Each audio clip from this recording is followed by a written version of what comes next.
قبل ما نبدأ تخيل إنك كل يوم بتشوف نفس البنت في نفس المكان في نفس الوقت، لكن عمرك ما شفتها بتتكلم مع أي حد ولا حتى حد بيبص لها. والغريب بقى إن محدش غيرك شايفها. رواية البنت اللي على محطة القطر. كريم كان شاب عادي كل يوم الصبح يروح يركب القطر، وفي كل مرة وهو واقف على الرصيف بيلاحظ بنت قاعدة كده على دكة قديمة لابسة فستان أبيض وشعرها طويل وماسكة كتاب. عمرها ما بصت لأي حد ولا اتحركت من مكانها. في الأول افتكرها إن دي بنت طبيعية عادي، لكن بعد أسبوع لاحظ إن في حاجة غريبة مش طبيعية. البنت دي موجودة كل يوم سواء الجو مطر أو حر، وحتى لو المحطة فاضية البنت قاعدة في مكانها مش بتتحرك. وفضل الفضول يقتل فيه وقرر إنه يروح يكلمها، وجرب منها وقال لها صباح الخير، والبنت ابتسم وقالت أخيرا حد شافني. في مستغرب، لكن قبل ما يسألها عن أي حاجة القطر وصل، ولما بص لناحيتها تاني ملقاش حد واختفى. تاني يوم كانت قاعدة زي كل مرة،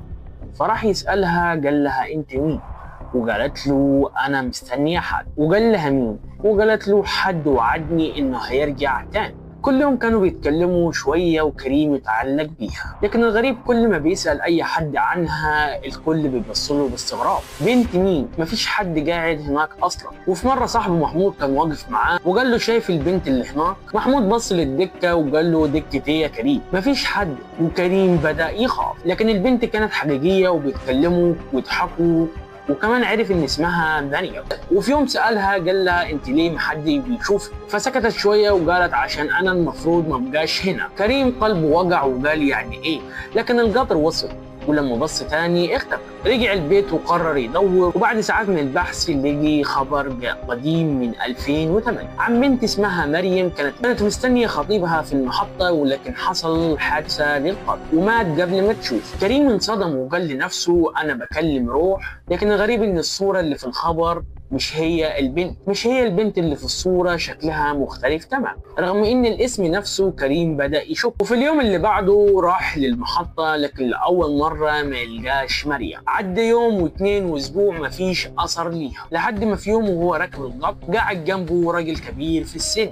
الراجل بص له وقال له واضح انك انت كنت بتدور عليها. كريم اتجمد وقال حضرتك تعرف مريم؟ الراجل ابتسم كده وقال لا، انا اللي كنت مستنيها، انا خطيب. كريم حسه كشعريرة كده وقال انت تقصد البنت اللي ماتت في سنة 2008؟ الراجل ضحك كده وقال له لا يا ابني، انا اقصد بنت. كريم استغرب، بنتك؟ الراجل اخرج صورة من جيبه، ولما كريم شاف الصورة اتجمد مكانه. دي نفس البنت، نفس الفستان، نفس الملامح، نفس كل حاجة، لكن الصورة كانت حديثة متصورة من اسبوعين بس. كريم بص للراجل وقال له فين بنتك دلوقتي؟ ابتسم الراجل وقال موجود، بس للأسف محدش بيشوفها غير الناس اللي قرب ميعاده. كريم حس إن نفسه انقطع وقال بخوف ميعاد إيه؟ الراجل بص له بهدوء شديد كده وقال له ميعاد القطر اللي هيجيلي بكرة الصبح. وبعدها الراجل نزل من القطر وكريم جري وراه، لكن ما لقيش اي اثر ليه. رجع يبص للصوره اللي الراجل كان سايبها على الكرسي، فاكتشف ان الصوره كانت باهته جدا جدا، من وراها كده مكتوب بخط صغير